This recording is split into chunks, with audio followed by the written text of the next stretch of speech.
Is it up? Now it's up. Okay. Yep, there you go. Okay, then let's get started. Hello, everybody. Reaching for the Storytelling Crown by Wolf O'Rourke. Now, and anything as complex as a story, you're gonna need to deal with different parts, and there's ways to do that. It's not fundamentally different from using Lego blocks. If you start out, you get the standard Lego blocks. You can build square houses, rectangular houses. But if you go up, you get more fancy pieces, round pieces, which you can build arches, towers. And once you get that, if you connect the towers and the walls and the arches in a planned way that you designed and thought about, you can build castles as fancy as the castle from Sleeping Beauty that in its real incarnation, Neuschwanstein in Germany, attracts millions of tourists a year. And storytelling is fundamentally not any different. You can start very simply with simple blocks and then add more fancy elements and then combine them in all kinds of ways that makes the story better and better. And that is the secret to understand how to broaden the audience by judiciously combining different parts that attracts an ever wider and wider audience. And you attract a wide enough audience, you have a bestseller and a great story. Now, I emphasize this is about storytelling. Storytelling fundamentally doesn't change with the medium. We know Shakespeare wrote his stories as plays. The Greeks did their stories in verses, often accompanied by a lyra. And then you can make movies out of all of those. Look at the Greek mythology movies. Look at all the Shakespeare movies. It's fundamentally about storytelling. The advantage of the film industry is that they have so much money at stake that they spend a lot of time, much more time than most novel writers, thinking about what works best. And they do the audience research. They really know how this stuff works. And one thing the big studios came up with, especially for blockbusters, is the four-quadrant approach. Whether we like it or not, there are differences in preference between men and women and older and younger. And so based on their research, the film industry broke the audience into four quadrants: female and male, above 35 and below 35. And to get a blockbuster, you try to reach as many quadrants as you can. You broaden the audience.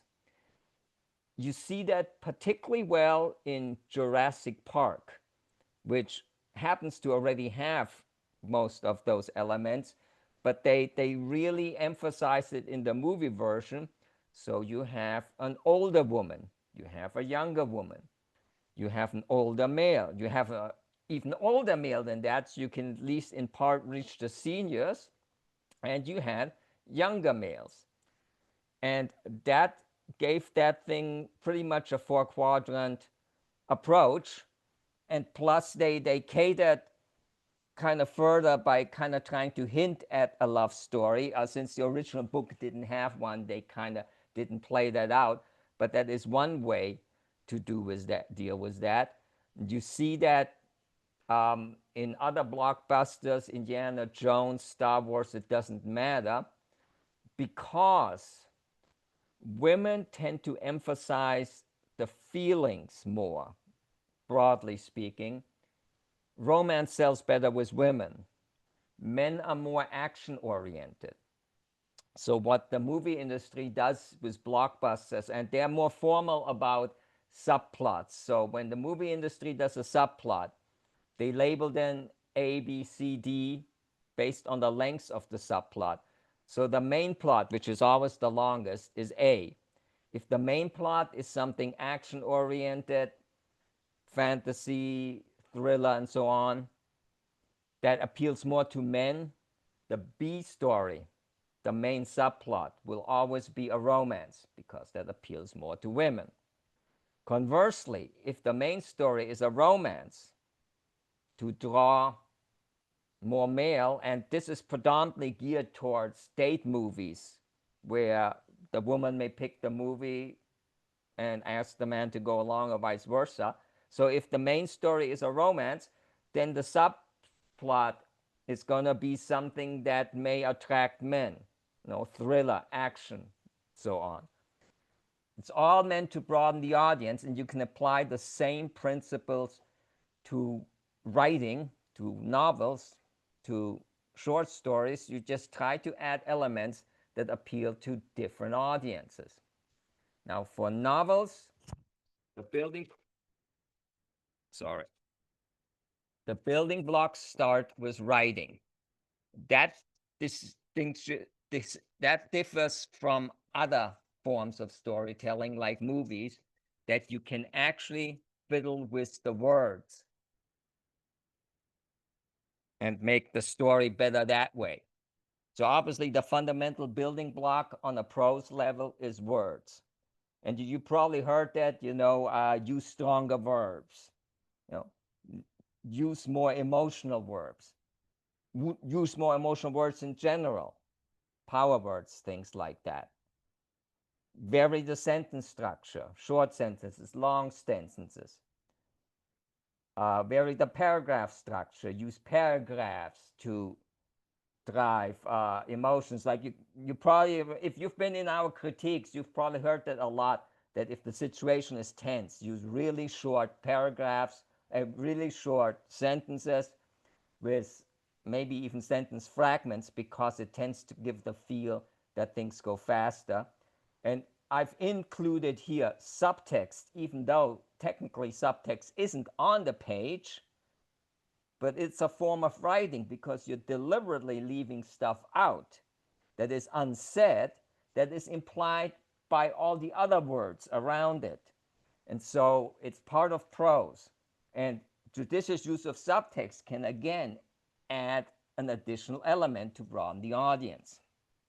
However, on a novel length story, there's only so much you can do in that regard, because particularly if you elevate the words too much to appeal to more literate readers, you're going to start losing readers on the other end who don't want that work that hard. Even with an ebook, you don't want to constantly click on a word and look up what it actually means. So there is a point of diminishing return to make the words, the prose, better. And the dirty secret is you really don't have to. If you look at some of the biggest blockbusters, they're actually very simply written.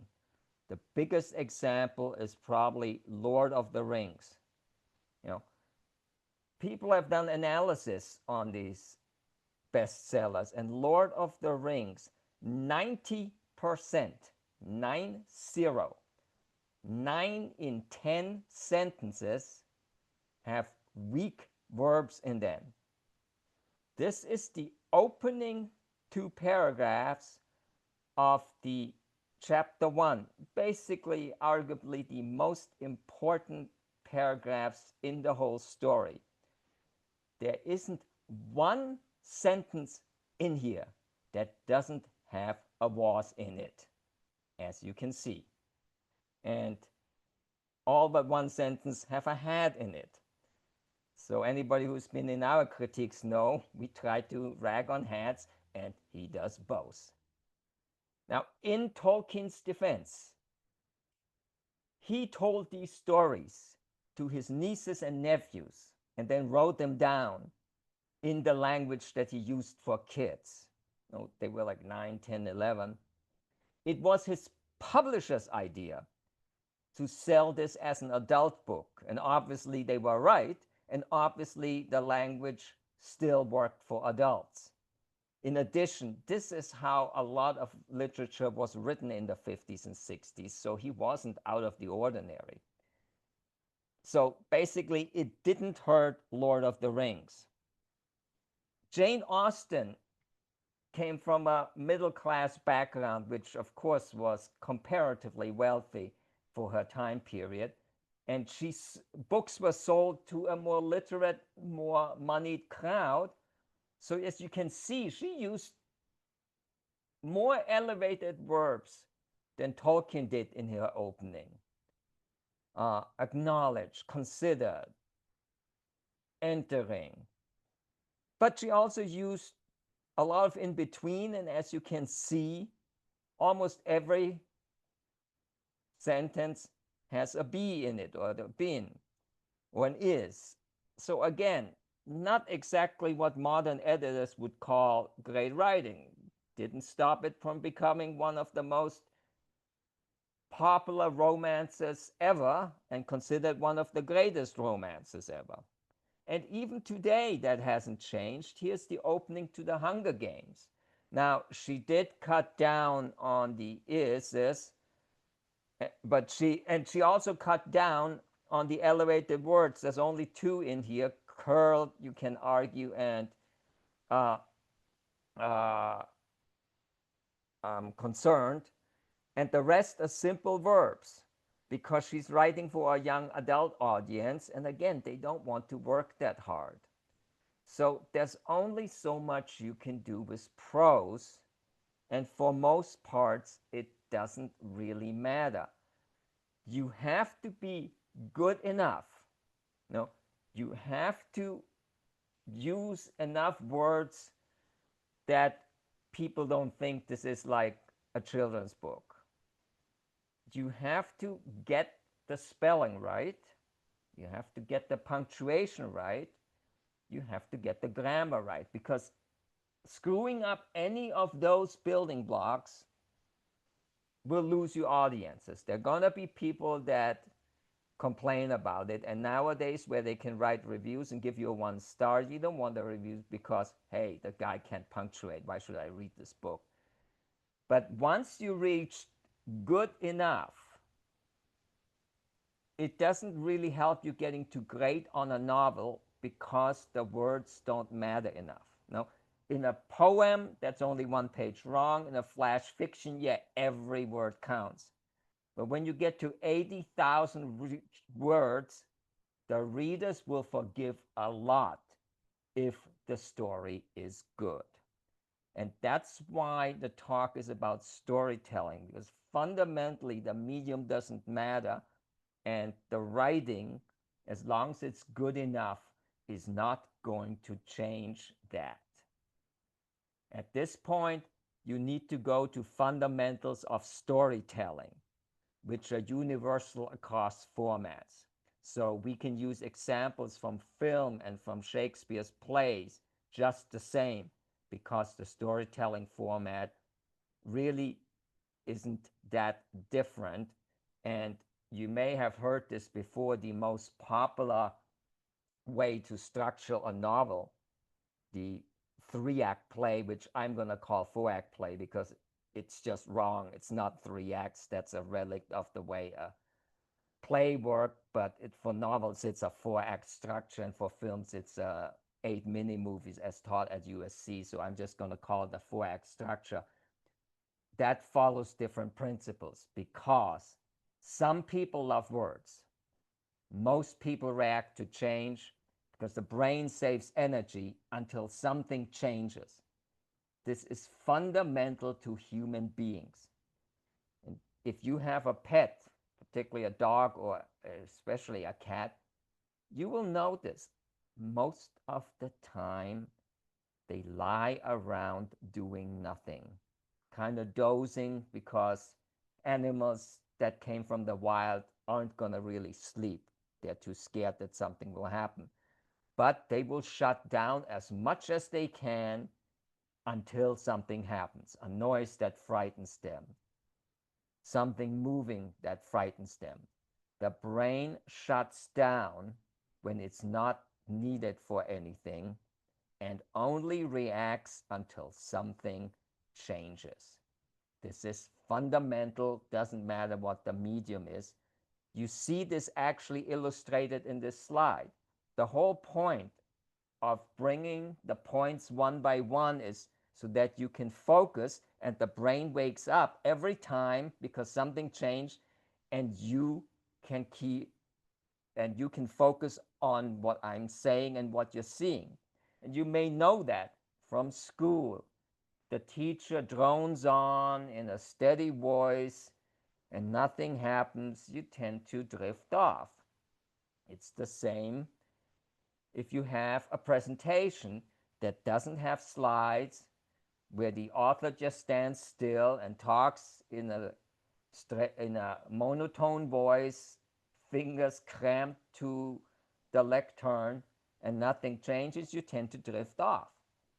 Good presentations, using your hands, using slides, is all about waking up the brain. And it works. This is how most people are. So if you want to broaden the audience, you need to bring in change.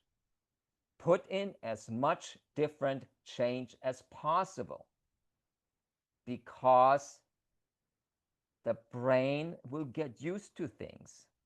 If the slides all look the same, if the effects are all the same, if the sound doesn't vary enough, or if the sound keeps varying in the same way, it's not going to help.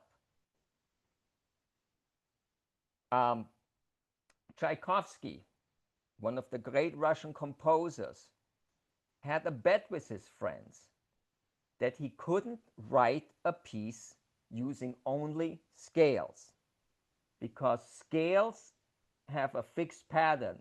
They keep going with a spacing that even the Greeks already knew would work, and it just keeps continuing. And his friends were of the opinion, well, there isn't enough change, you can't make an engaging piece out of it.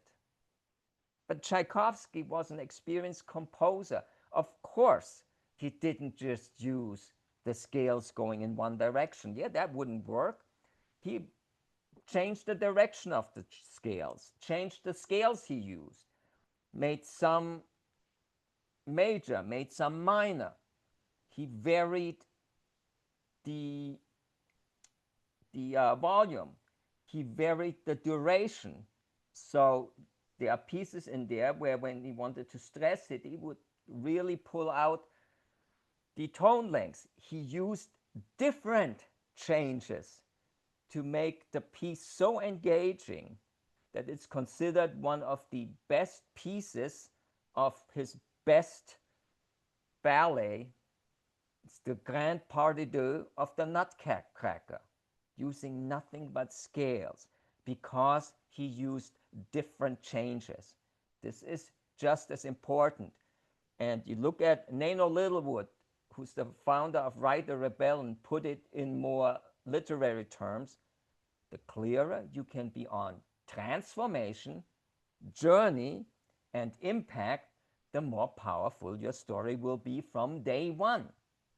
So he looked at least 3 different areas that you should change to make the story better. So what are the elements we can work with? Once you get beyond the prose, you will get to the first building block of a story, and that's the scene. Notice I'm not talking chapters here. Chapters are a novel-specific, book-specific way of subdividing the story, which is mostly arbitrary. Anybody who's been in our critiques groups, who's argued about should there be a scene change or chapter break here, knows that. It's an arbitrary division. It really doesn't matter for storytelling in general. The scene is the basic building block of story. By definition, every scene is a mini story. The shortest stories you can have are one scene stories. So they're basically interchangeable. All the novel does is string together these mini stories into a longer story. What that means is anything I say about the scene can be applied to the overarching story as well. It's just done on a grander scale.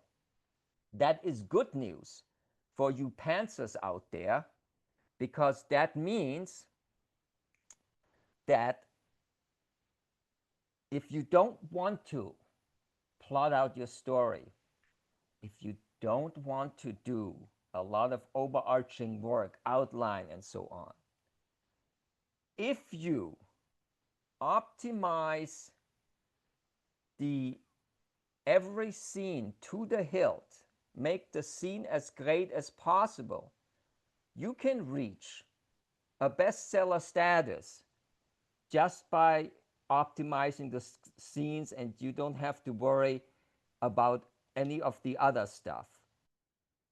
Joe Bunting, in his book, he talks about just focusing on three of the elements, like Nino said before, to optimize out of the to optimize every scene. And he says he's written multiple bestsellers that way. Another one you can look at is Alice Sudlow at alicesudlow.com.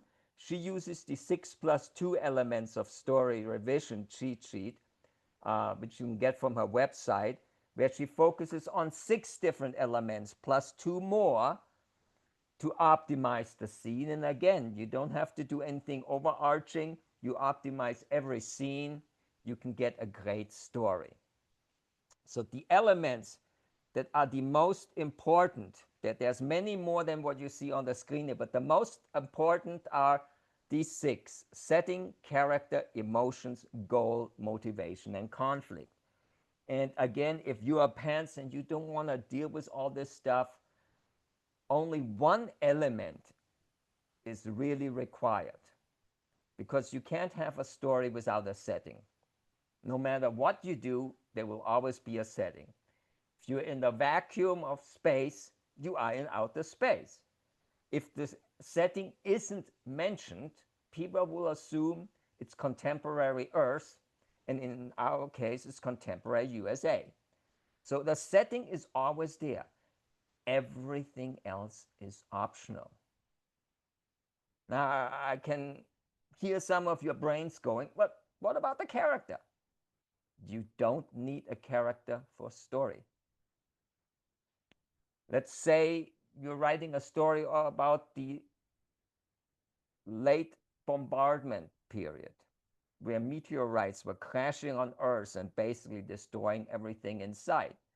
You can do a very interesting description of the meteorites coming down and exploding on Earth and lava flowing everywhere. Unless you anthropomorphize the meteorite, there is no character in there, but it's still a story.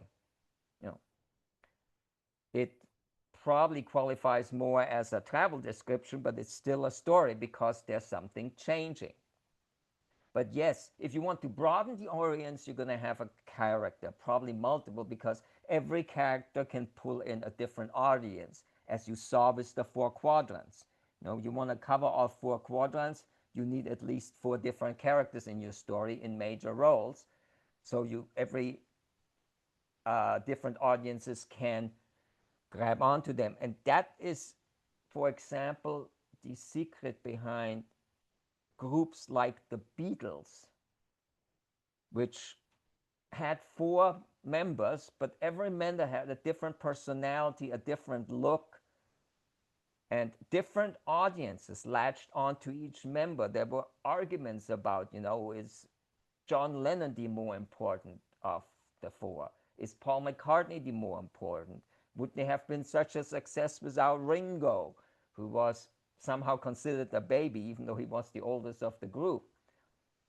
They broadened the audience that way, in a way a single performer can't. And it's the same concept here.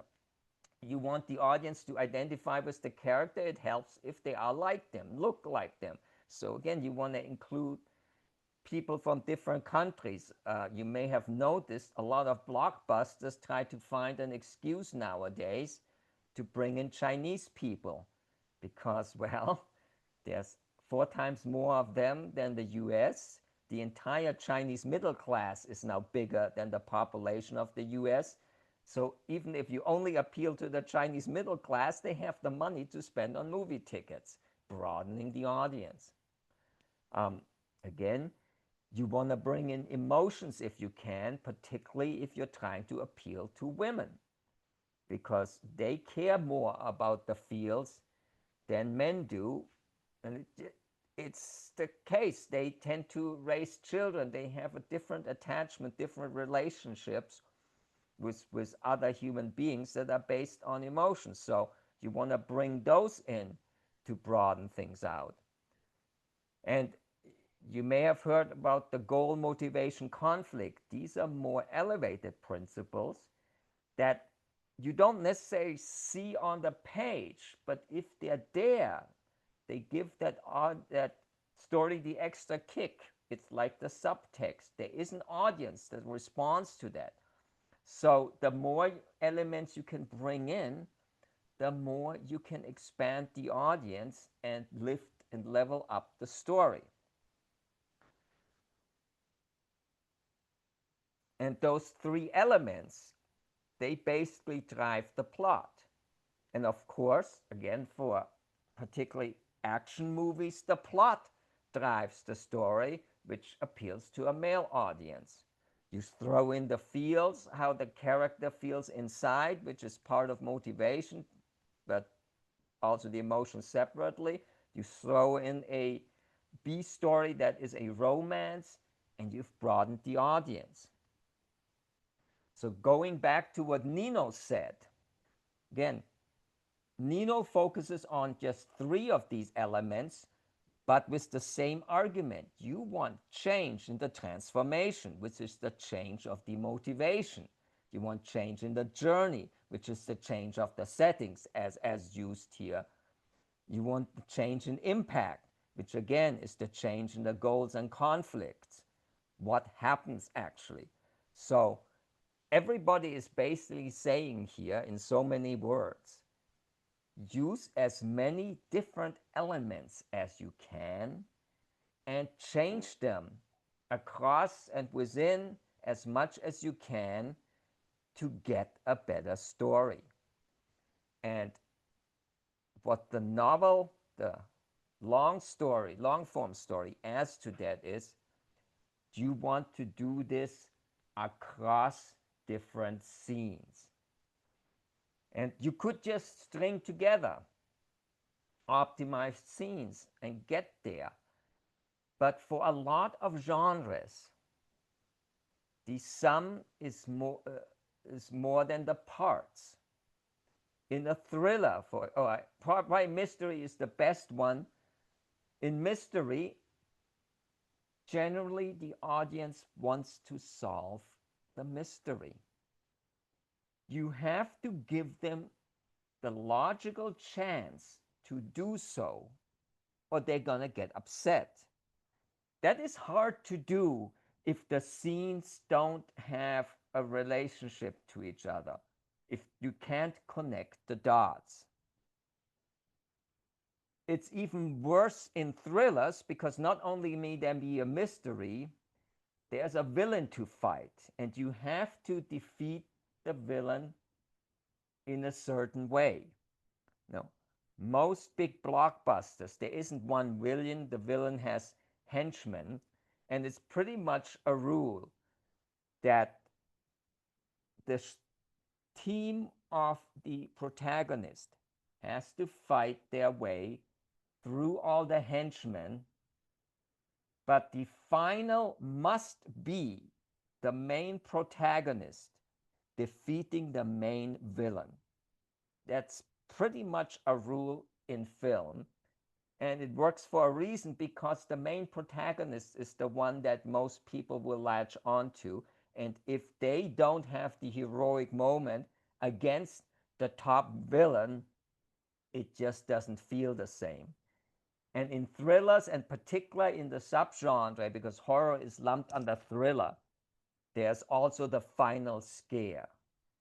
The monster rears its head one last time, and the hero has to, or the heroine has to stomp it into the ground for good.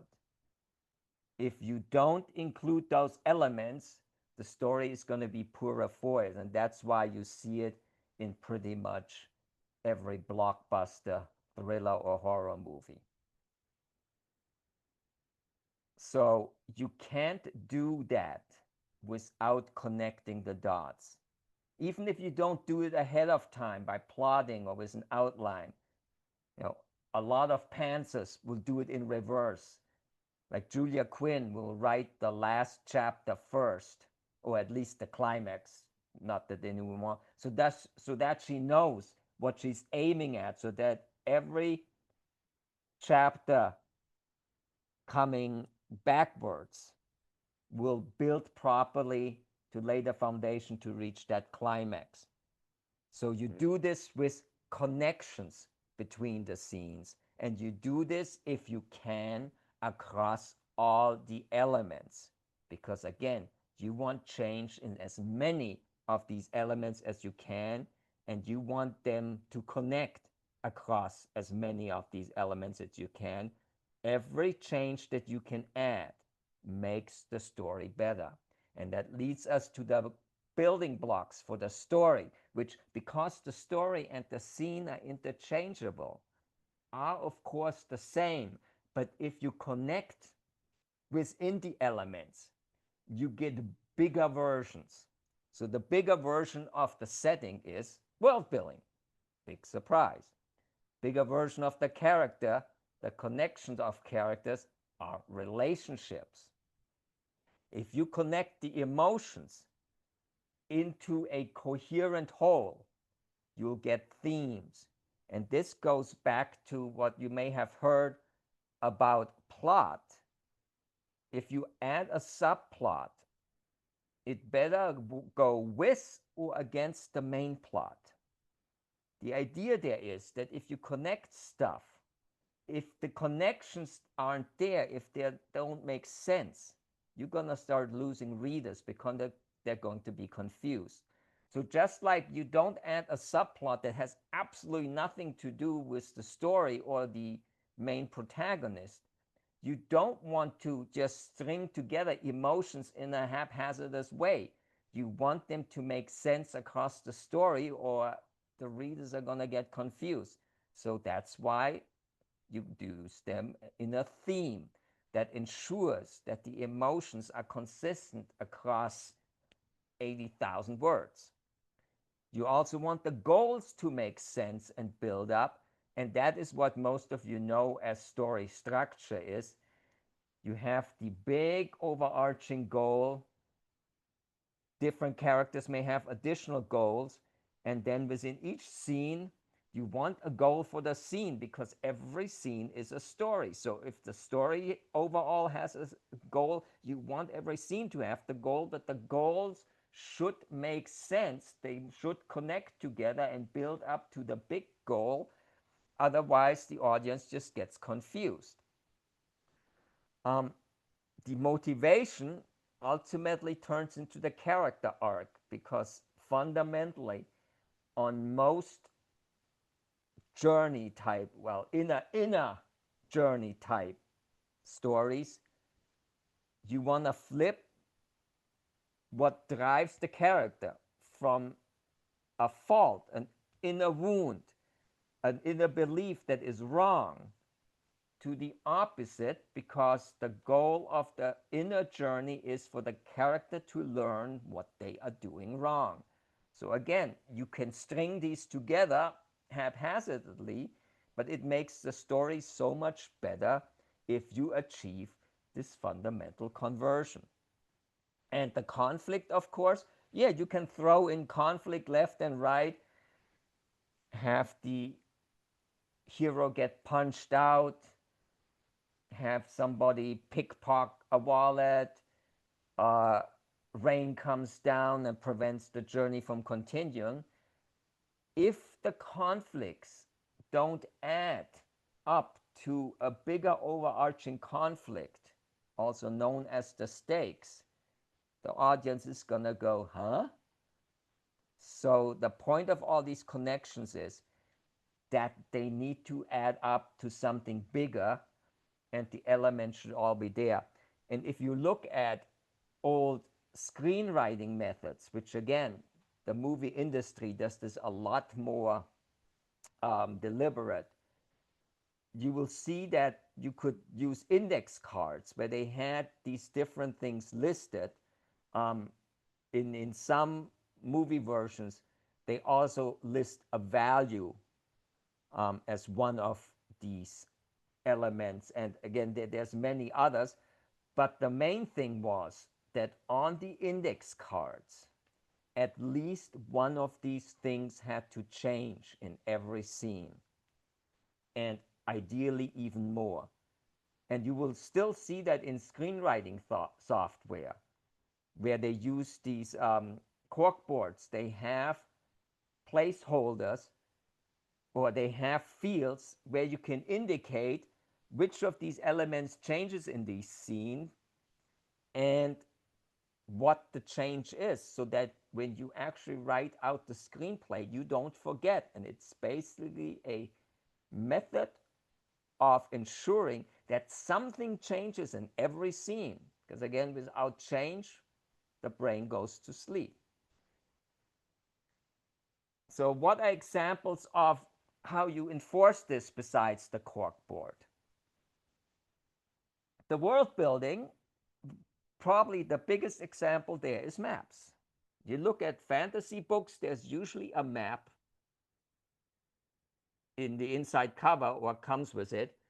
But even if you're doing something modern, especially in this day and age of Google Maps, you want to have a map of your settings.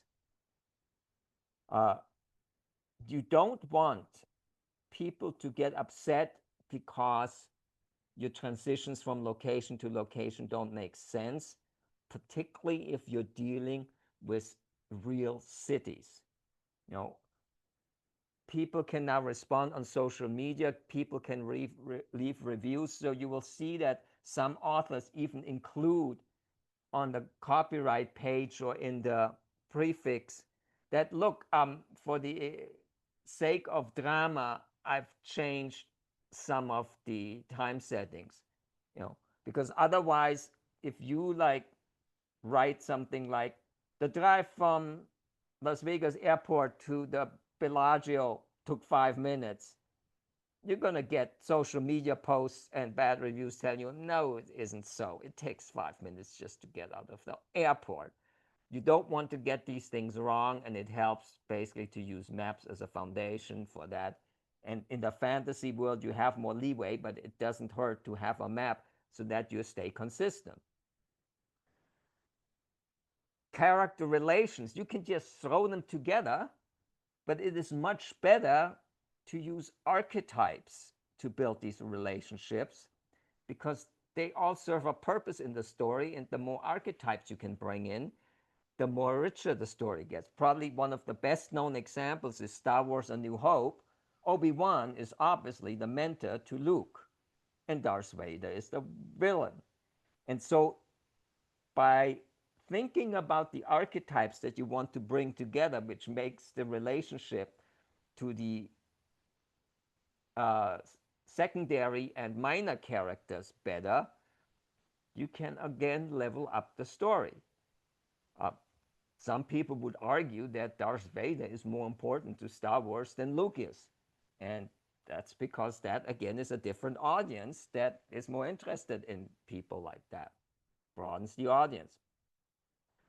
For themes, there are all kinds of personality methods you can use. A very popular one is the Enneagram, because the Enneagram forces you to pick one of 16 complete personality types. So while the character has an inner wound, they will have other dimensions to their character that you want to be consistent throughout the story. And if you haven't thought about them, Well, you may put together a character type that is inconsistent. So the Enneagram tells you, okay, this character has these four main emotions, four main personality traits, and this way you can make them consistent throughout the story. Again, anything that is confusing will lose you audience. The goal is probably one of the hardest because every story has a structure.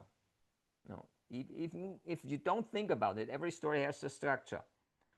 The simplest story still has a structure. A short story, flash fiction has a structure. It is there.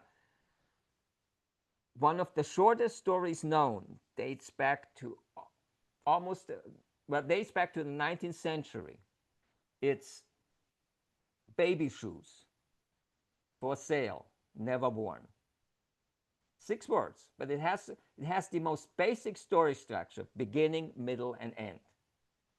And in storytelling, these aren't just divisions. The beginning is always what is often called the normal stage, baby shoes, which basically the subtext is a baby was born.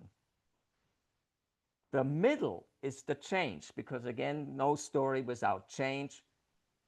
For sale, something happened, they're selling the baby shoes.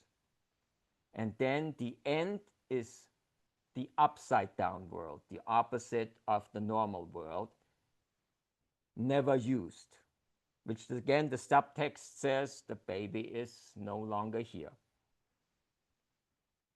So even the most simple story will have that. You better start with a state that is known, force a change that flips the state around. And because the brain gets used to things and starts falling asleep, this goes back again to what we discussed earlier, the change has to come at a certain point in time. And you don't have a lot of time for that. You probably can't even get through a chapter without change before the brain falls asleep and the reader starts drifting off. So even the old Greeks already, way back, the 3-act structure that nowadays is the 4-act structure has elements of pacing in it that ensure that the brain gets enough stimulus in regular intervals. If you look at all these 4-act or 8 mini movie structures, have at the breaks and at the midpoints a required turning point or twist. I mean, everybody calls it something different, but it is a major change that keeps the reader going.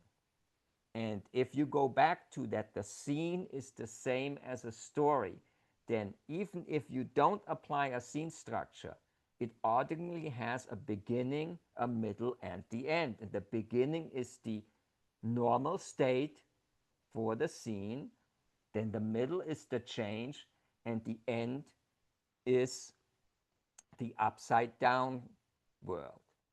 So again, every scene is supposed to have a change. That means that in a novel strung together by scenes, not only do you have the overarching structure with turning points, every scene has a turning point if you do it right, because it keeps the reader awake. And the structure I use is the Save the Cat structure, which that is the major contribution of Blake Snyder in his book Save the Cat. Now, Save the Cat actually has nothing to do with structure. That term comes from the movie world because, again, they think about this more, and because they get critiques professionally and it's done before the screenplay is often written or while it's written with all the revisions to make sure that the screenplay is good enough, they came up with all these terms that are short form that if you tell save the cat to an experienced screenwriter, he knows what that means. You're missing a save the cat moment. It is a quick way to get the audience to empathize with the main character, the main protagonist, which is important if the main protagonist is really flawed. You don't want them to be so unlikable that the readers don't identify with them. And so you throw in a save the cat moment very early. That is a show not tell way to make the audience empathize with the main character. And if done right, the audience doesn't even know what hit them. They suddenly kind of like these characters and they don't know why. And you want to see that in action, the best one I know is the beginning of the original West Side Story, because that movie opens with the Jets, basically the gang that is bullying other kids on the playground. And you really don't like them at that point. And then they set up this 3 second save the cat moment that is so subtle you don't even know what hit you, and it is so short there isn't really much happening, but suddenly they don't seem as bad anymore because they didn't bully this little girl sitting around on the playground. You know, they could have, but they didn't. So these guys aren't all bad. And that's why that book has that name. And it is a collection of tips how to make stories better, but it is very short. It's only 200 pages. So there's basically a tip on almost every page. So that is a real good book to learn storytelling from because it's quick and full of information. Now, I've read McKee's story, which is twice as long, and Blake Snyder was a screenwriter. He says in the preface he didn't come up with most of these ideas. He learned them on the job, so they're practical and usable. McKee's a professor. He writes like one, and I've heard his interviews. He talks like one. Story is a very tough read, and I've read every damn page. So if you only read one book, read Save the Cat.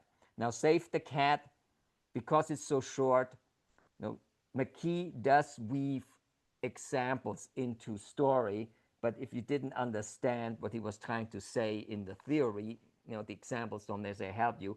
But because Save the Cat became so popular, Blake Snyder shot another book after it where he goes to the movies, and that's basically all the examples where he applied Save the Cat's beat sheet, which was his main original contribution, to formalize the beat sheet and give it cutesy names so you can remember what every point was for, like the Fun and Games or Dark Knights of the Lost Soul.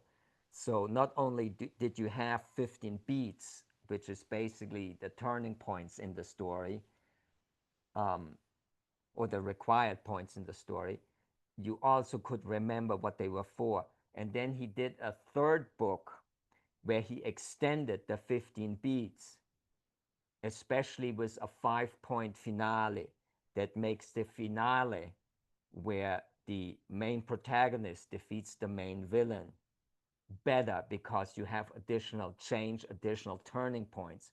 So I use the extended Save the Cat beat sheet because it has 21 points, and every point is a chance for you to introduce more change, just to remember it. Plus, Save the Cat has kind of a built-in timeline where he gives you guidelines where every point should appear. And it ensures, again, good pacing for a movie, but it works just as well for a novel. And if you find the screenwriting version too far afield from what you want to do, one of the Save the Cat instructors, because they teach this formally as courses, Jessica Brody, wrote Save the Cat Writes a Novel. It's the Save the Cat mythology applied to novel writing with all the examples already built in. It's a little bit longer than the screenwriting version, but it is directly applicable to novels. And that really teaches you a structure that maximizes change. The only structure longer than that is Edson, who teaches in LA. And again, he teaches screenwriting, and he has 23 points on his hero goal sequence. But once you do the extended finale, the Save the Cat is pretty much the same. You just want more opportunities to introduce change because it makes the story better. Then the character arc, there are also different ones. I use the heroine's journey because, again, as we discussed, women tend to care more about the feels. And the hero's journey is mostly about action. So when you extend the hero's journey to the heroine's journey, you add some scenes that introduce more feelings. So again, you broaden the audience. So the heroine's journey is more broader than the hero's journey. It broadens the audience, and it's particularly, of course, I would say a must if you have a female main protagonist, because she is going to respond more along those lines than she does the hero's journey. And finally, you probably know the most popular way to deal with conflict is the tension curve, that you have this rising curve, then the conflicts within the scenes or the sequences, if you have conflict going across scenes, spikes, but then comes back down, spikes and then comes back down, but the overall conflict keeps going up. And again, you don't have to do any of this.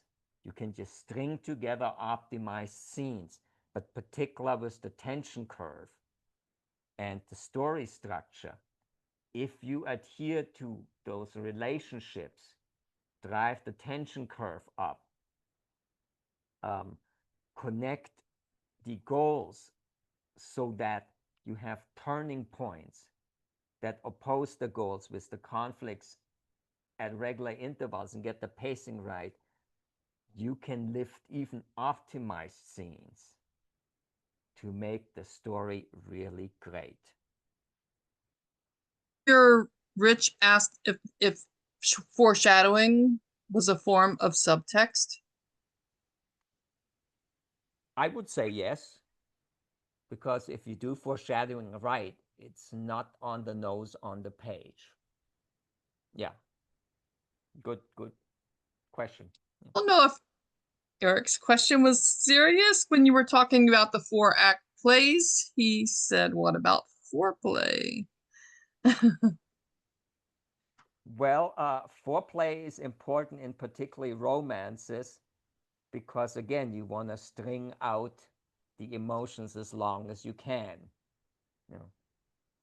So, and then of course, since romances mostly have a female audience, if you don't deliver foreplay, they will probably be disappointed. I had never heard of an Enneagram. I think that's how you pronounced it. What exactly is that? Enneagram is based on four main traits that are each represented by a letter. And if you have four traits that can be combined with each other, you end up with 16 personality types, each with different combinations of those four main traits. You can, of course, use any other ones that are out there. There are so many. You want a well-rounded character, especially for the main characters, and all these methods ensures because they they deal with different traits. You end up thinking about each of the different traits that the character has. Cyber Spirit, if you look at Kawabanga, you know, she's fearful, but she's also a mommy's girl. So she kind of likes to be pampered and she shirks responsibility, which is one of the that's the actual theme of cyber furry, where she has to grow up and she has to learn responsibility. So you have like the main reason for the guinea pig in there was so that because she's alone for so much of the story, she actually has somebody to talk to. But the guinea pig kind of also forced the theme of her growing up because since she carries the guinea pig around throughout the story, she has to take care of the guinea pig and has to start acting like an adult. So she learns responsibility. So the guinea pig ended up being actually the personification of the theme, in addition to giving her somebody to talk to so it doesn't all have to take place in her head. And the guinea pig ended up also helping solve the case. So you see how if you introduce these elements and you try to build these connections, you suddenly come up with plot points. Maybe they were there beforehand, but it really helps crystallize them, and suddenly it makes the story so much richer because now the theme and the plot, and in this case, the story structure or the internal structure, namely dialogue versus narrative, was influenced by introducing this one element that wasn't there before. And the Enneagram is similar. It makes you think about the character in a whole, and you may come up with uh, plot points or little scenes that you hadn't thought of before. Because, okay, because she is a mama's girl, well, suddenly every interaction with her mother is colored a certain way, but it's consistent across the story. And then it introduces all kind of elements. Well, what if she's a mama's girl and she doesn't want to because she's also fundamentally fearful? Well, she's kind of postponing getting a driver's license because she doesn't have to, because her mother will chauffeur her around everywhere. And suddenly she has to drive a car because the guy she's with is out of action and they need to flee from the police. And suddenly you have a whole different new plot point that is very exciting, which you may have never thought about if you hadn't worked out that she's both a mama's girl and she's fearful, but she's also smart and so on. So it's the more you can think about these elements beforehand, the more you can do with them. And particularly now, it is so easy because, like the setting, building a world, there's a lot of detail to work out. Character, I use a 3-page character sheet because every aspect of the main character could influence something later on, and you want to be consistent. You want to know, like, what is their favorite music, so you don't screw that up later, that in one scene suddenly, oh, she likes rap, another scene, oh no, she likes soft music, romantic music. um, and I would only fill out the character sheets for the main characters in total because 3 pages is a lot. Nowadays, AI may not be good at writing emotional stuff, but it is fantastic at research. It can do research so much faster. So, like Arthur in Cyber Explosion, he's a Hong Kong Chinese who is a music promoter. And then I filled out all the main points, his age and so on, and sent that over to Gemini and said, you fill out the rest of the form.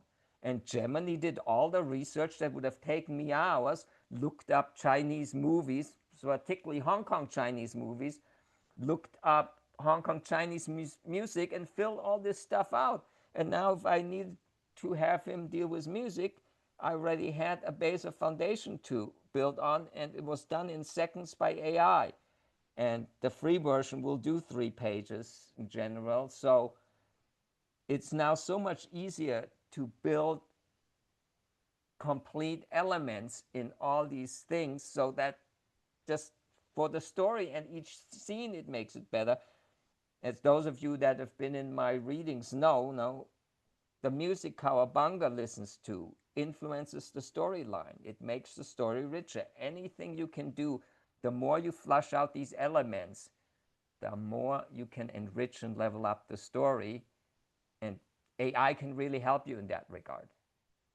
Have any sample beat sheets? Uh, Particularly Save the Cat because they teach classes and the beat sheet itself is copyrighted. You can find pretty much an analysis of any blockbuster movie. Um, So I on was particularly interested in, you said the a 21 beat sheet. Like I've created my own beat sheets based on the Save the Cat, but they're not that long. They're not 21 beats. Yeah, you have to read the third book for I the don't want 20. to. Yeah. Um, uh, and you can download Save the Cat from the web. I don't know if you can download it. Well, you can probably download the extended version too, because it's copyrighted. Technically, you're supposed to get it from the Save the Cat site. The second part is the application of this method to Pride and Prejudice. And this is the character map for Pride and Prejudice. This is all the characters, or I should say, all the main characters appearing in each chapter represented by that colored dot. And the reason I picked Pride and Prejudice is because romance, by definition, probably has the most complex story structure of any of the main genres. Because romance, by definition, always has a main protagonist, and that means, oh, sorry for that, that you need to work out a lot of these elements across two characters. So if you can understand how to do this, how to optimize a romance, you can certainly go back to a simpler genre and apply the methods there because it doesn't really get any more complex, as you will see in Pride and Prejudice. And it's generally considered one of the best romances around, and certainly Jane Austen's best work. And I've also included the beats on top. These are the Save the Cat beats listed across. You know, you can see debate there, fun and games, bad guys close in, Dark Knights of the Lost Soul. And if you use the chapter beginnings to map out the beats, they fall within the Save the Cat or Blake Snyder's guidelines within 1%. So I am absolutely convinced that Jane Austen read Save the Cat because this can't be coincidence that they align so perfectly. Now, I can't prove it. I have tried to contact her and she doesn't respond. I guess it's asking too much for a 200-year-old to respond to emails. So sorry, you'll have to take my word for it. But Pride and Prejudice follows Save the Cat to the hilt. That just as an aside. So again, there is a method behind this madness. So this may look incredibly terrifying, but in the end, it breaks down into simple elements. Fundamentally, this is a romance. So the main plot is a two-parter. Now, this idea of switching points of view every other chapter on, that is a fairly modern invention. Shakespeare did it in Romeo and Juliet, but he did it pretty much on a almost act basis.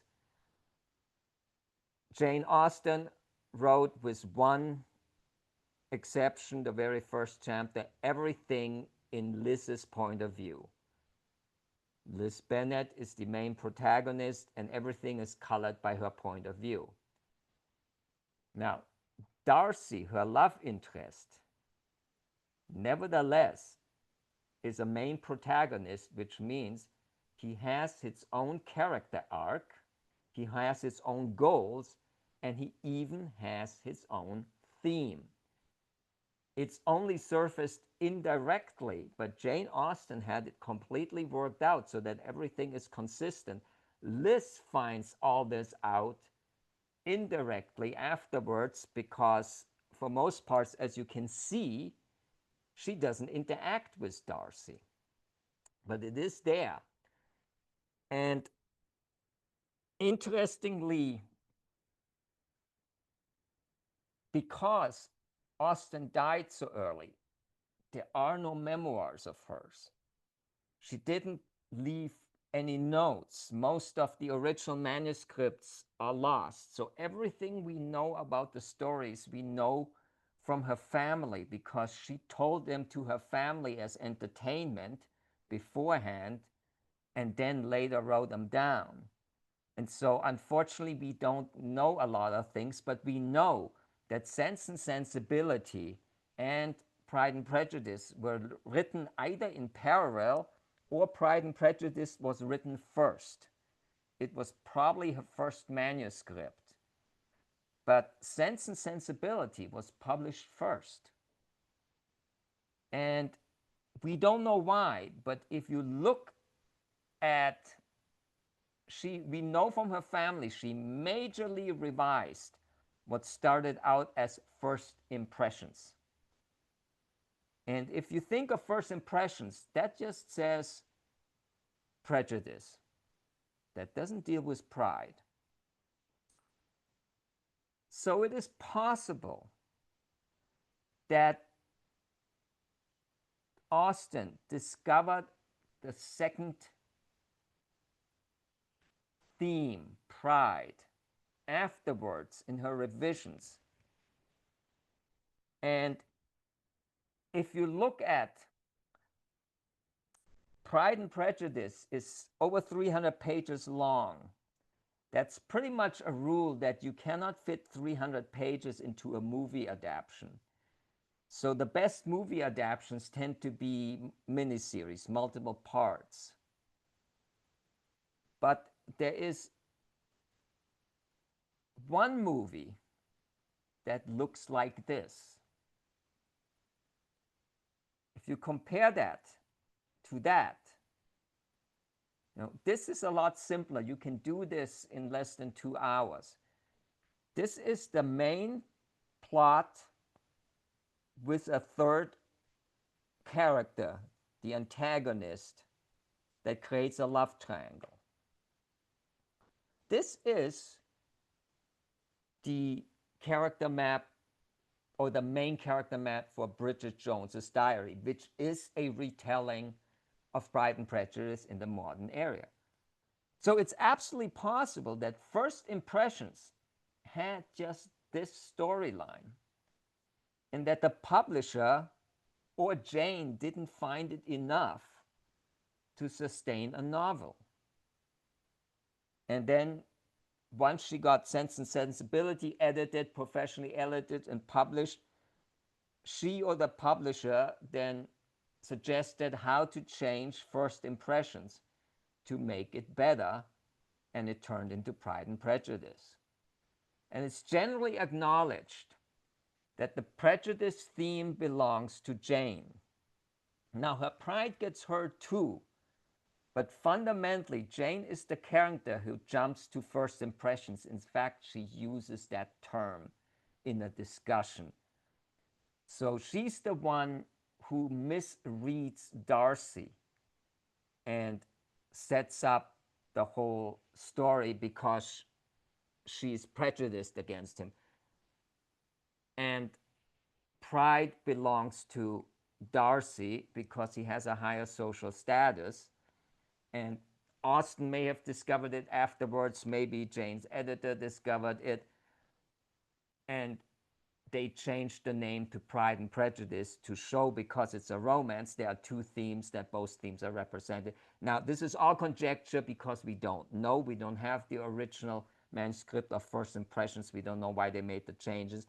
And there, of course, other theories. For example, that Pride and Prejudice was renamed to have the parallelism to Sense and Sensibilities. We don't know, could be either one. But it is possible that this was the start and Jane or the publisher wasn't happy with it, so they significantly added to it. But if you look at the fundamental plot, you have Liz and Darcy at odds with each other, because otherwise you don't have a story if they immediately fall in love. But then halfway through, it changes to a red arrow going the other way, signifying that now they are falling in love. And to add complications, you have Wickham, who is basically the villain to Darcy because he's trying to win Liz's heart, and who is initially, I mean, he's also the antagonist to Liz because the character has to learn that she belongs to Darcy, and that only works if the villain of the story is also an antagonist. And I use these terms distinctly just to get clarity. To me, a villain is just somebody who opposes one of the characters, but an antagonist also forces that character to change. And the equivalent to Wickham in Bridget Jones does force the character to change.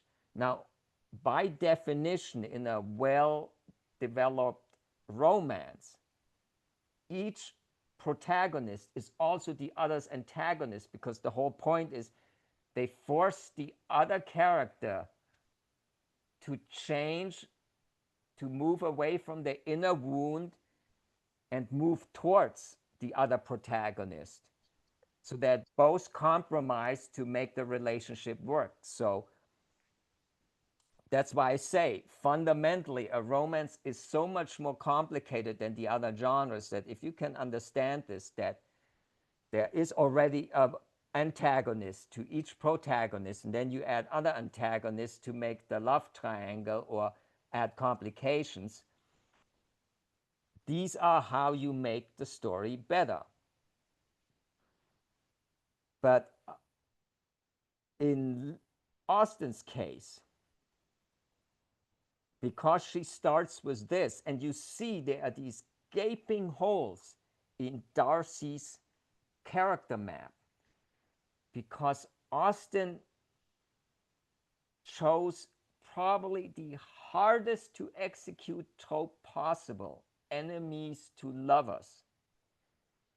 And she sets up essentially, I don't want to say mortal enemies, but close to that in chapter 3, during the meet cute.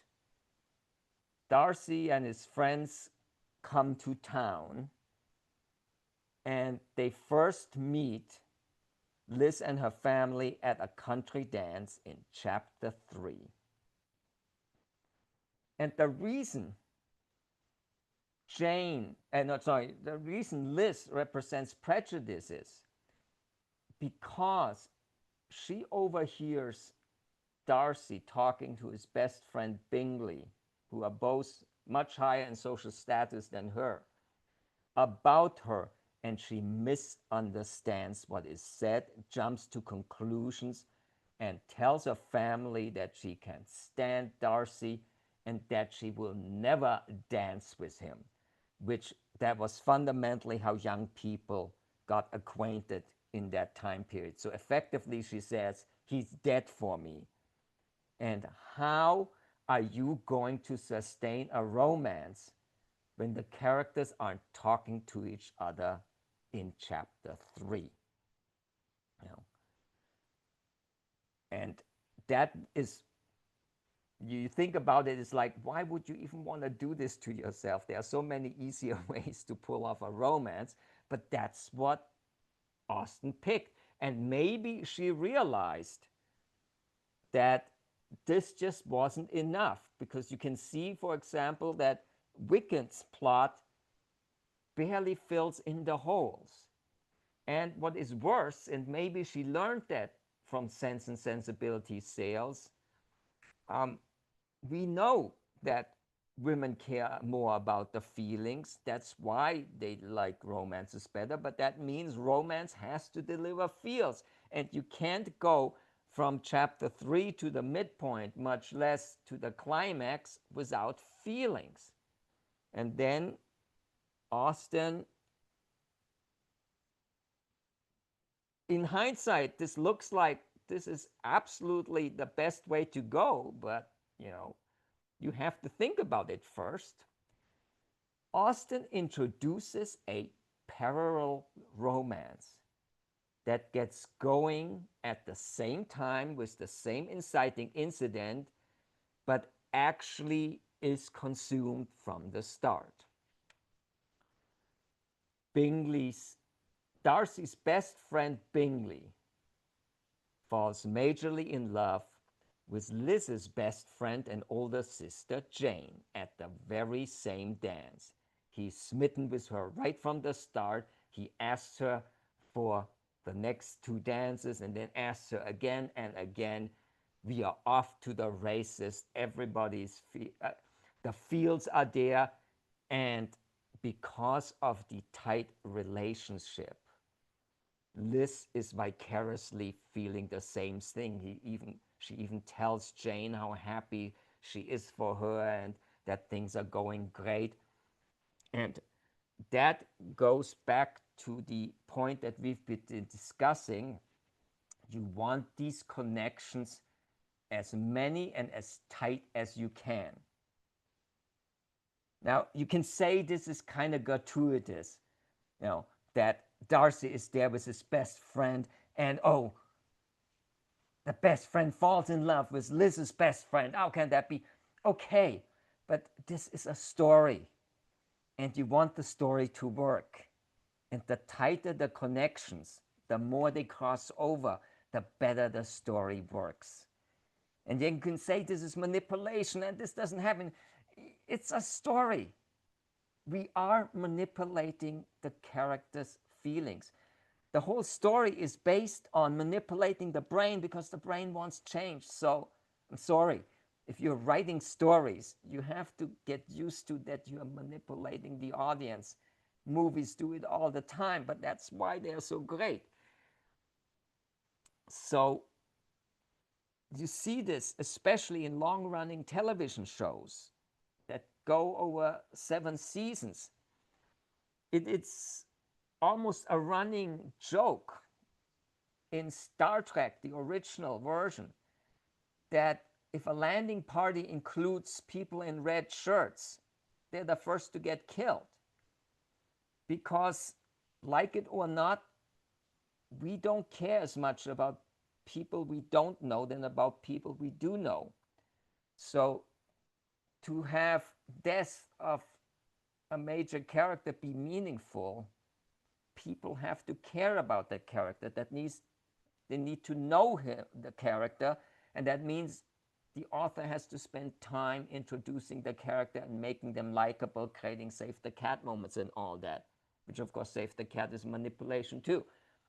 So long-running series, if you need instant death, if somebody gets shot and dies, it's usually an unimportant, unnamed character.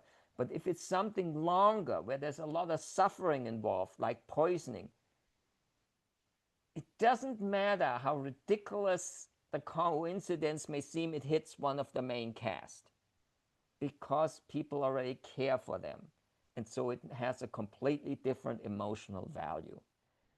So yes, this may seem totally gratuitous and coincidental that the two best friends of the protagonists fall in love, but it allows us, particularly in Liz's case, to vicariously live out those feelings, and it gives the romance reader all the feels they want, even though Liz isn't talking to Darcy.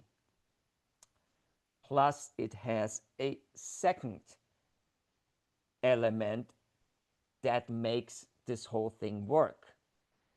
Because Liz and Jane are so close to each other. Of course, Liz finds out everything about Bingley, but also since there wasn't much entertainment in those times, visitations were very common, and you don't visit strangers. But because Bingley wants to see Jane regularly, either Liz has to be with Jane or Darcy has to be with Bingley because they're friends. And so Liz is forced to interact with Darcy, which makes it possible for her to change her mind about him. And it also gives Darcy more chances to get over himself because what happens is that Bingley asks Darcy why he isn't dancing with anybody. And Darcy kind of makes excuses, and then Bingley, because he's already danced with Jane, kind of pushes Darcy to ask Liz, the next oldest of the daughters. And Darcy makes this vague comment about Liz that she finds insulting because she's within earshot, but they don't know that. And that gets the whole prejudice thing going. He says she finds her tolerable, but not enough to tempt him. Liz interprets that as he's calling her ugly. But the vagueness and the choice of words suggests something else. And as we find out at the around the midpoint, Darcy has an absolute crush on Liz. But because he's so much higher socially than her, and even Bingley,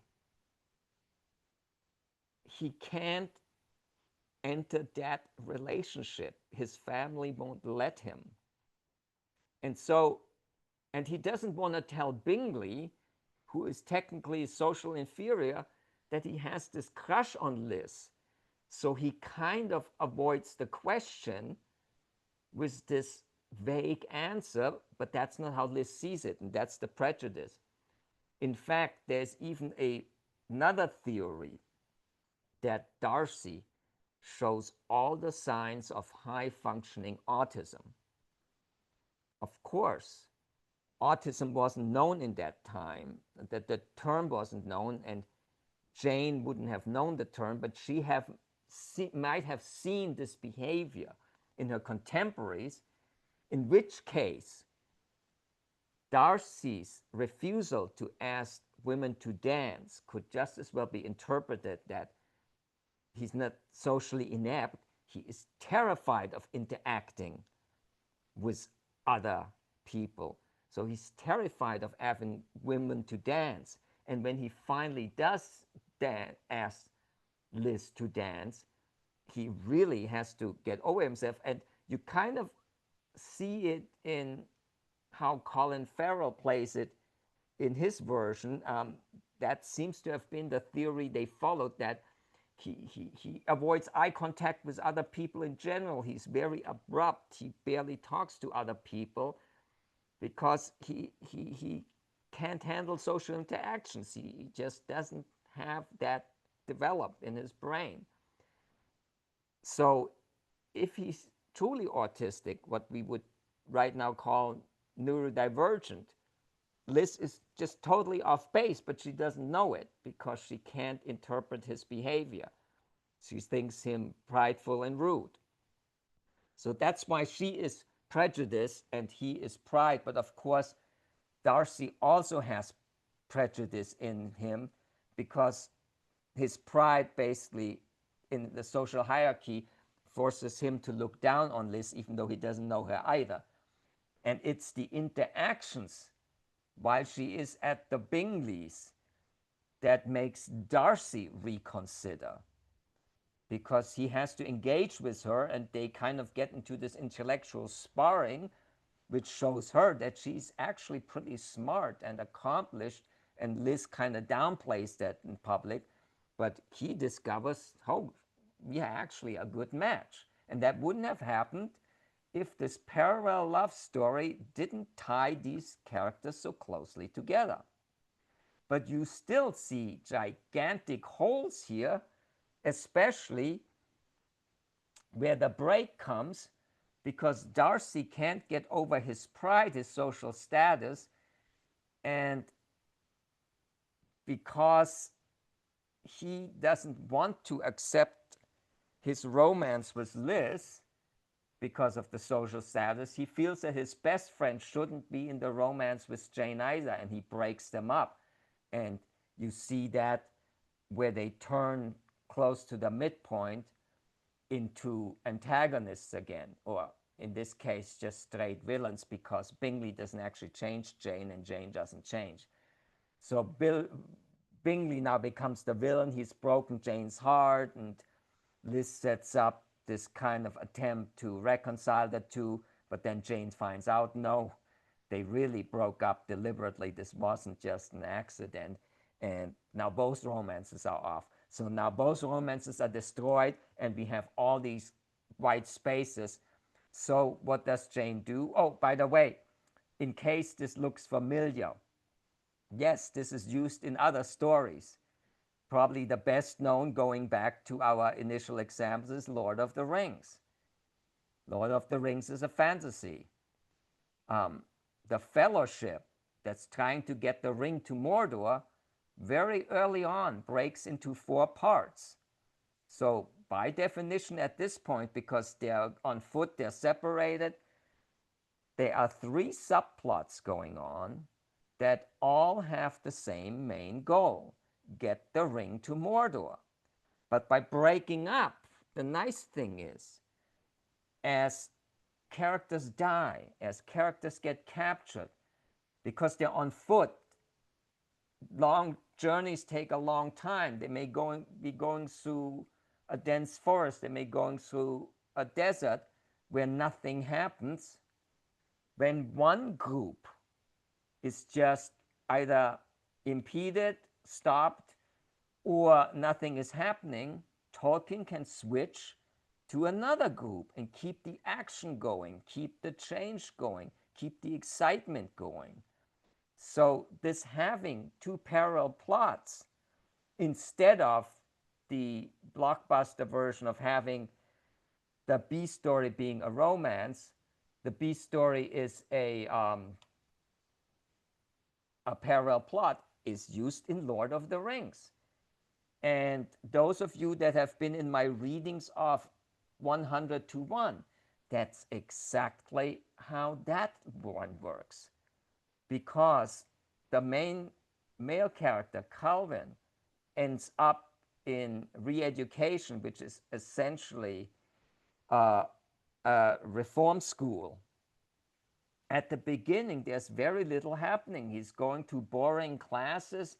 There is no external danger because he's essentially locked away.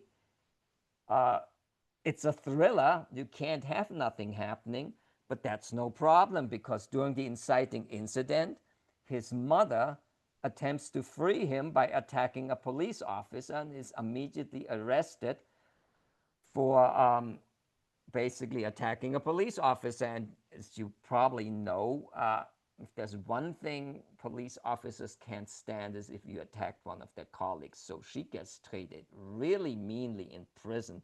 She gets put in danger. And so while Calvin is in reform school with nothing happening, the thriller keeps getting going because Cathy, the mother, goes from one danger into another. And once she is released, then Calvin's arc ramps up. Calvin is in constant danger now. So using parallel main plots is nothing new and can be applied to any genre. So this has gotten Jane to this diagram, or Austen to this diagram. But again, she has to fill in all these empty space. So she adds another plot. We are now up to a C story.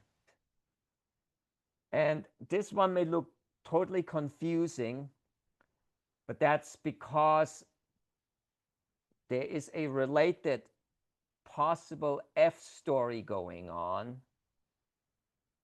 that involves Lady Catherine, but you can see the black dots, there's very few of them. So some people may argue that this isn't a separate story and should be treated as one plot. And in a sense, this is true because, as it turns out, Colin is also introduced as a villain, but the actual main villain is Lady Catherine, which matters for the finale. And because a main villain who doesn't have henchmen isn't a good main villain, this whole opposition to Jane on the Pride side has a whole army of villains, essentially a Team Darcy, led by Lady Catherine, and that's why this slide is so complex.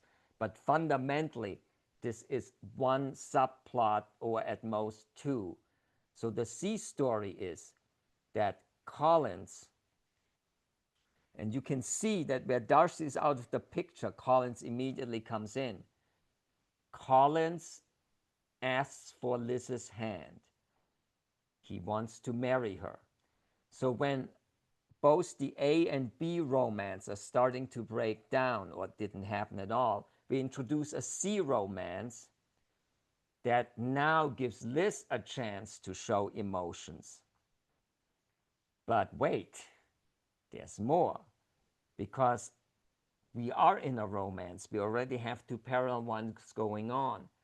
So pretty much by convention, the C story is supposed to introduce a different genre, and it does. It introduces a thriller. Because it so happens that because Liz's family only has daughters, she only has sisters, and property was basically mostly limited to men at that time, there's entailment on Liz's father's estate that if he dies, it will go to a male heir, which, big surprise, big coincidence, happens to be Collins. Now, Austen does explain that in that Collins feels because since he inherits the estate, effectively, the rest of Liz's family, mother and the five daughters, will be penniless. Collins wants to care for them by marrying one of the daughters so that he has justification to use the estate to spend on them. And that means now that Liz not only faces a choice of the heart, if she refuses Collins, he may, out of spite, plunge the family into poverty if Liz's father dies, or when he dies. Now, this is somewhat gratuitous again, all these coincidences, but it makes the story better. So Austen does that. But it gets worse. Collins works for Lady Catherine. He basically, I mean, Collins represents pride somewhat, but he has very low social standing. But because Lady Catherine has the highest standing in this whole story, and Collins is basically depending on her, whether that he's really that proud of being associated with her, or if he's just basically giving her lip service because of his job. He keeps talking about Lady Catherine, and she mentions it, and Lady Catherine really represents the pride part to the hill. She really ends up kind of looking down on Liz and letting her know that, and Collins also kind of looks down on Liz. And just to rub it in, Lady Catherine is Darcy's aunt. Now, this is really, I mean, they're so far apart in their estates and where they are that it's unbelievable that this should be the case. And Austen doesn't even bother explaining why Collins is in the employ of Lady Catherine. It just is. But from a story point, it is necessary because, as we decided, Lady Catherine is the villain. She is even more proud than Darcy, and Darcy has to change at the end because that is his theme. So, for Liz to defeat the main villain, it has to be somebody else. But how can she meet somebody with that high standing if she isn't if Lady Catherine is connected to Darcy? Liz will never be introduced to somebody like that. So you see that these connections, why they're necessary to be really tight to make a great story, yeah, they may be arbitrary, capricious, but they are necessary to make the story work. And as we saw at the very beginning with the prose and all that, the audience will forgive a lot of that if the story is good. In fact, movie people have found out that they can get away with logic gaps galore if the story is so good because people just don't remember why they are sitting in the theater, what happened 15 minutes ago. So there may be a major logic jump to make the story work, and the audience loved it anyways. And the best example in contemporary times is probably The Martian. You know, Andy Weir posted The Martian, had help from people like NASA to make sure he got everything right. But there was unfortunately nobody there who worked with planets to tell him that the storm he concocted to make the whole story work can't exist on Mars because Mars's atmosphere is too thin. There can't be a storm that knocks an antenna off its place and sends it puncturing an astronaut suit. So the accident that happened can't work. But it became a bestseller anyways because the story was so gripping that nobody cared that it didn't work. So again, this may seem gratuitous, this may seem like manipulations, but it works. We are here to entertain, and this makes for an entertaining story. So Liz turns Collins down cold, which puts her at odds with her mother, which creates more conflict because her mother is now absolutely shocked and devastated that Liz would put her and her sisters into poverty by turning down Mr. Collins, who now, out of spite, is probably gonna kick them out anyways. But it gets worse because Liz introduced Collins at a dance to her second best friend, which is Charlotte, which is at the very bottom. And again, Collins, the day after. Now, Jane Austen does concoct a reason for Collins to go to Charlotte's family, but the day after Liz turns him down, Charlotte tells Liz, well, Liz finds out that Collins proposed to Charlotte and she accepted right away. So more conflict for Liz. Totally gratuitous, but yes, now Liz is at odds with her best friend, a second best friend, and she's starting to question her choices because Charlotte basically defends her choices like, you shouldn't have turned him down. You know, I didn't think I would get such a great, good catch. And again, because this is her second best friend, Liz stays in contact with her, which forces her to stay in contact with Collins. And it is on one of the visits to Charlotte where Collins insists on introducing her to Lady Catherine. So now, even though these are all unbelievable coincidences, in the story, they are cohesive because it now gives Liz a natural way to meet the main villain, Lady Catherine, and have her really beat down on Liz repeatedly with her snobbery to keep Darcy's theme going. And because Liz has to interact with the Bingleys because of Jane's romance, It also brings her into constant contact with Caroline, which is Bingley's sister, who is not only more proud than Bingley himself, maybe as proud as Darcy, and looks down on Liz, she also wants to marry Darcy herself. So not only does everybody in Team Darcy on this slide reinforce Darcy's theme of pride, Caroline is an additional villain because she wants to take Darcy away from Liz. And you see that with all those arrows. So you have the romance between Caroline and Darcy, which is not reciprocated by Darcy, but she is a villain in that regard. You have the romance between um, Liz and Collins, which turns into conflict, as you can see from the different colors at the end of the arrow.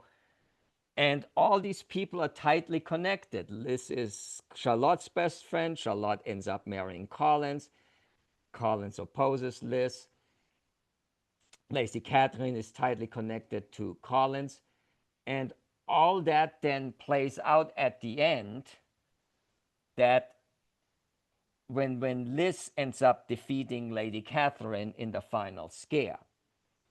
And this is all possible because of the tight connections across elements and within the elements, and you can now see where the greatness is already showing. But wait, there's more. Liz turned down Collins, and we're not even at the midpoint yet. So we need to keep the romance going again. And that, of course, means another story.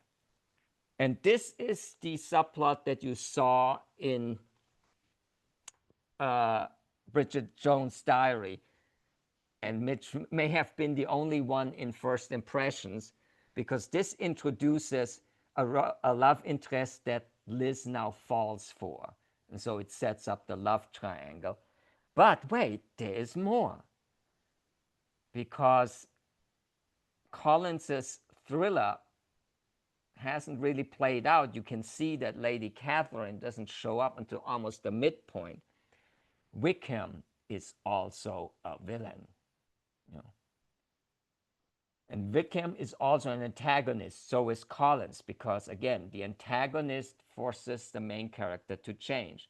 Collins, and with his marrying of Charlotte, forces Liz to think and reconsider her positions on marriage and love and all that.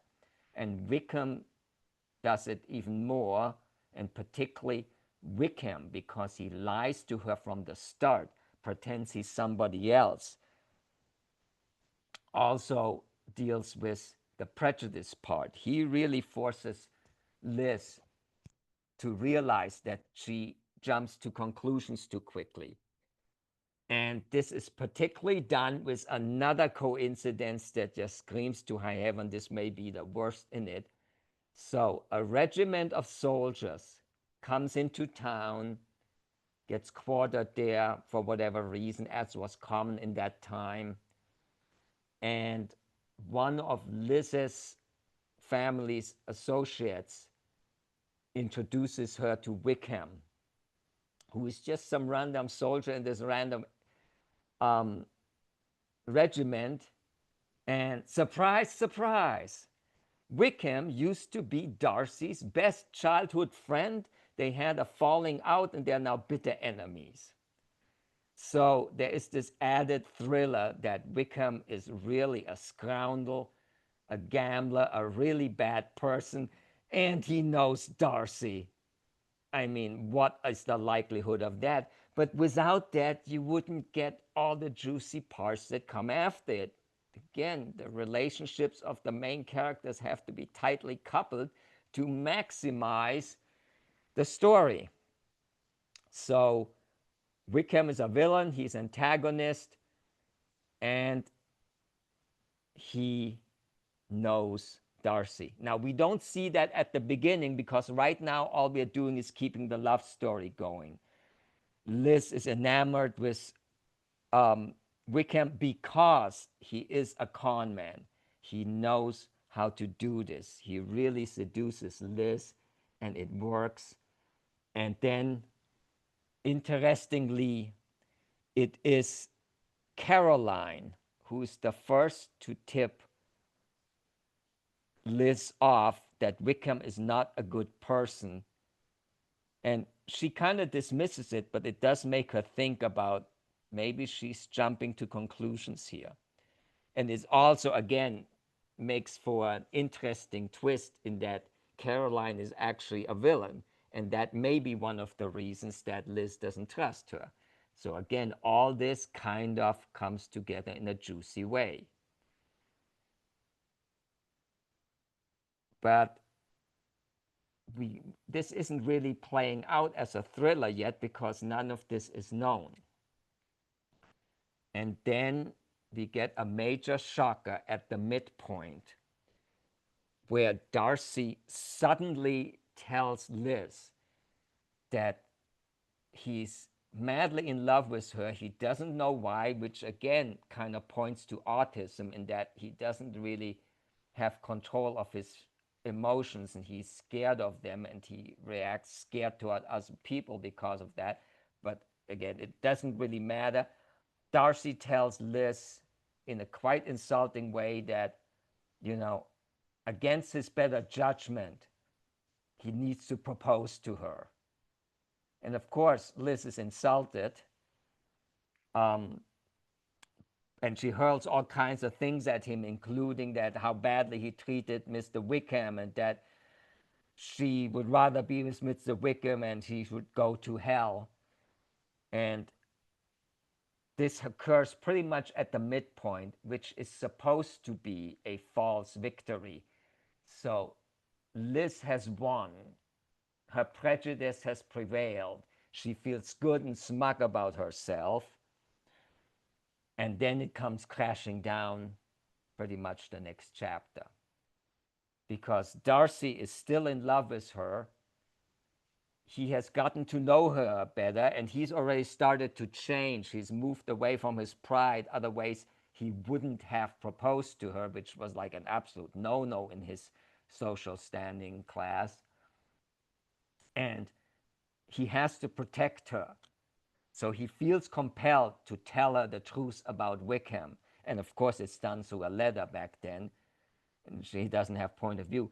So he tells Liz in gory detail how bad Wickham is, that he seduces women to take advantage of her, and he nearly did it with Darcy's sister, and he had to save her, and that was his falling out with Wickham because he's done it to other women before. That's why he was able to protect his sister. And that guy is a scoundrel, a con man, will break her heart, and all that. And Liz's whole world comes apart because not only does she realize that she misread Darcy, it's now obvious that she completely misread Wickham and that she can't trust her own opinions because Caroline's already said so, and Darcy just knows too many details to make this untrue. And so now Liz's romance with Wickham comes to an end. But now she feels so embarrassed about all the things she said about Darcy that she can't bring herself to turn around and engage with him. So now all the romances are dead and we are at the midpoint. So what are we going to do about all that white space to the right? Well, we introduce another subplot, of course, and that is Lydia. Lydia is one of Liz's sisters, and Lydia is totally enamored with the regiment. And once Liz dumps Wickham, he sets his designs on Lydia. And that makes it especially bad because Liz has this debate going on of, well, if Darcy is right and Wickham is so bad, she should tell other people. But what if he's wrong? What am I misjudging that she's so confused now? She doesn't tell other people, and it enables Wickham to seduce another woman. And of course, again, this wouldn't be meaningful if we didn't care about this woman. So Austen makes it Jane's younger sister, who she's very protective of. And when Wickham elopes with Lydia, it not only means he's about to ruin another woman, it devastates Liz because she could have prevented it. And even worse, the scandal will ruin any prospects of the family getting their Doris married, and if Collins throws them out, they will be end up in the poorhouse for sure. So again, these tight connections between the plots and the characters just make everything better. Wickham has eloped with Lydia. They're on their way to Gretna Green. They're already probably living in sin, and when all this comes out, everything comes crashing down. We're heading, or we are already at this point practically at the all is lost point. And this, and now it becomes important that there is such a tight connection to Darcy, and that Darcy is also a protagonist, because Liz, A, being a woman, B, her family being a country squire with comparatively little means, has absolutely no way to fix this problem. It is not possible.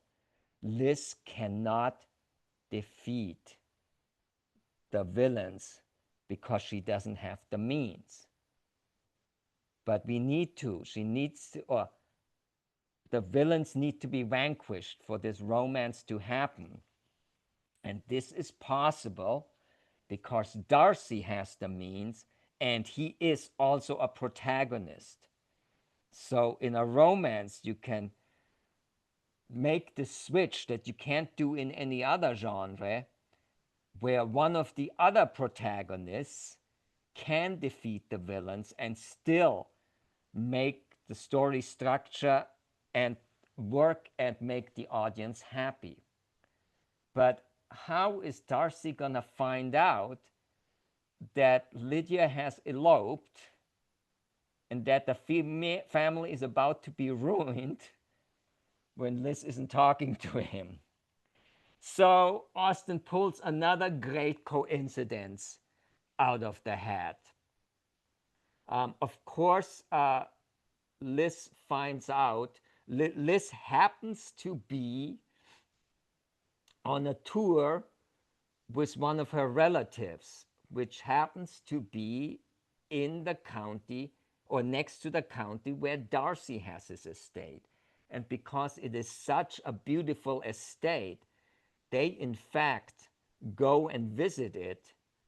And the caretaker tells them, no problem, Mr. Darcy has no problems with it, and then we'll show you the estate. And he won't be here anyways. You're not a bother. And so Liz and her relatives are there, and Darcy happens to come back from his trip early and run smack into Liz. Big surprise, everything is awkward, but okay, the caretaker let them in, and Darcy is actually happy to see Liz, but she is basically next door to him. She's staying at an inn in his neighborhood. And that means the family has to send Liz a post, a mail, basically by courier, that the scandal is about to break. And who walks in after Liz read the letter? But Darcy, because he wanted to talk to her. And so he finds out about this devastating news. And again, Darcy is either socially inept or autistic. He doesn't know how to deal with it. He doesn't know how to comfort Liz. He just runs off without saying a word, and Liz is devastated. Oh, he is now never, he's never going to talk to me again. Everything is over. I've lost everything. The family is ruined, and everything is just devastating. And Liz, of course, has to go home because there's nothing. I mean, the family has to hold together, and the father's going on search of Wickham, but he doesn't have the connections, he doesn't have the means, there's no way of him finding anything.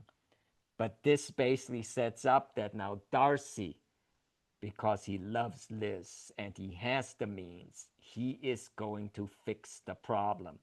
And of course, since it's all in Liz's point of view, we don't find that out until much later, where Liz gets the news.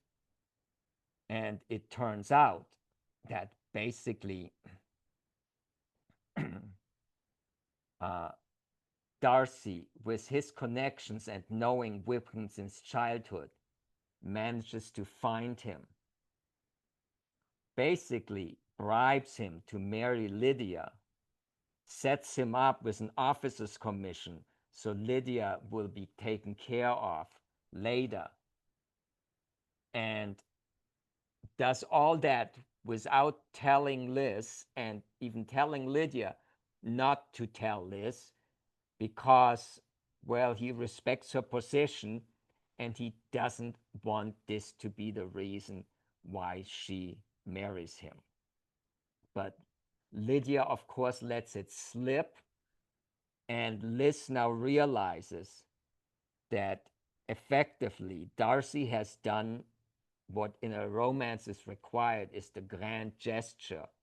This is a show don't tell where the characters show each other that they've overcome their inner flaw and changed without saying it. No. So Darcy has shown that he's overcome his pride and proposed to Liz, and in fact, that he loves her so much that he took care of all this scandal and made it go away with a lot of cost and a lot of effort, and that he truly loves her. And so now Liz realizes, yes, he really does love her. And so she now has to make her grand gesture. And so she changes. She overcomes her prejudice. And next time they meet, she actually accepts his proposal. And incidentally, Darcy, because this is a double romance, also fixes the romance that was Jane and Bingley, because it was Darcy, with a lot of help from Caroline, that talked Bingley out of marrying Jane. Because again, the social pride, and in the case of Caroline, of course, she's his sister, she's even more proud. And so Darcy also, now that he's changed, convinces Bingley, oh no, forget what I told you before, marry Jane. And he, in fact, brings Bingley back to Liz's home so he can propose to Jane. And that, of course, also gives an excuse to, once Liz tells him that she knows of his grand gesture, propose to her again, and she accepts. But there's still the main villain left, Lady Catherine. Darcy has executed the 5-point finale and effectively defeated Wickham, and also defeated Collins, because now it doesn't matter that Collins might throw the family out, because Darcy is so much richer and he's promised Liz that he will take care of her family. So all the daughters, all her sisters that aren't yet married will be taken care of by Darcy no matter what. But there's still Lady Catherine left, and she gets the final scare because she is the main villain. And Darcy obviously cannot defeat his own aunt. That just wouldn't be proper. So Liz has to confront Lady Catherine. Now, how do you do that? Again, kind of a coincidence. Lady Catherine somehow finds out through the rumor mill that Darcy is going to propose to Liz. And instead of going to Darcy and telling him you can't do this, she goes to Liz and tells her, if you accept that proposal, I'm basically going to make your life miserable. And Lady Catherine is a villain. Unlike Collins, she doesn't force the protagonist to change. So Liz remains steadfast and refuses to say that she won't marry Darcy. You know, and in fact, she pretty much has accepted the proposal. So she basically tells, hey, Catherine, no, not going to happen. You know, we are good together. So that's the final scare. The final monster show. The monster shows for the last time and is defeated by the protagonist. We fulfilled all the requirements of the hero's journey and the modern story structure and all that. So all is left at this point is the denouement, the one chapter wrap up. Jane marries Bingley, Liz marries Darcy, Lydia was already married to Wickham, but she basically they move away to where his regiment is and everybody lives happily ever after. So, and this is how you basically end up with that, using all those elements, building the connections, and making all those relationships work. And you can see again, adding characters, changing settings, adding themes, tying the emotions together in themes to begin with, goals in every character, in every scene, conflict in every scene, goals building on each other, the tension curve keep rising, and subplots to hold all this together that are tightly covered, either working for or against the main plot, makes for a very satisfying story and a great story built from the story structures, little blocks, all the way up to the castle.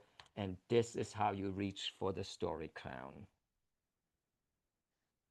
So, any last questions about the Yay! example? And by the way, here are the resources um, in a clickable form, and I'll put them in the handout when I post it on my website, so you can get all the links with a click. And there's a couple missing that I forgot to put on there. Okay. Okay, good. There was only one other question in the chat, and that was Deanna wanted to know if Wickham was Hugh Grant. That is correct. Because Colin Firth was reprising his role as Darcy. So the other love interest is Hugh Grant, which is effectively Wickham because it's only the love triangle. The Collins doesn't exist in this story. That only leaves Hugh Grant as Wickham's character. Now, the whole subplot with Lydia is missing because that character isn't there either, because again, the movie cannot accommodate that many subplots in a how long is Bridget Jones? Bridget Jones is 96 minutes, so it's a classic short movie. There just wasn't any time. So that just leaves the original um, short plot with just 3 characters. Yes. Okay. I just watched Bridget Jones' Diary. It is a good story. That's why I was like, hey, I think it needs to be Hugh Grant on the slide goes Wickham. No, and it is a good story for 90 minutes, but you can't sustain 300 pages that way. And in Bridget Jones, it wasn't a great story because there was just not enough happening to make it great. But you can't do that in 90 minutes. They made 3 of those movies. Yeah, it's not bad, but it's not great. And just like, Sense and Sensibility and the other romances are good too. But Pride and Prejudice is considered great. It's considered her best work, and it's considered one of the best romances because it takes a bit more to make it great. And she made it great by adding all these additional elements and combining them in the right way.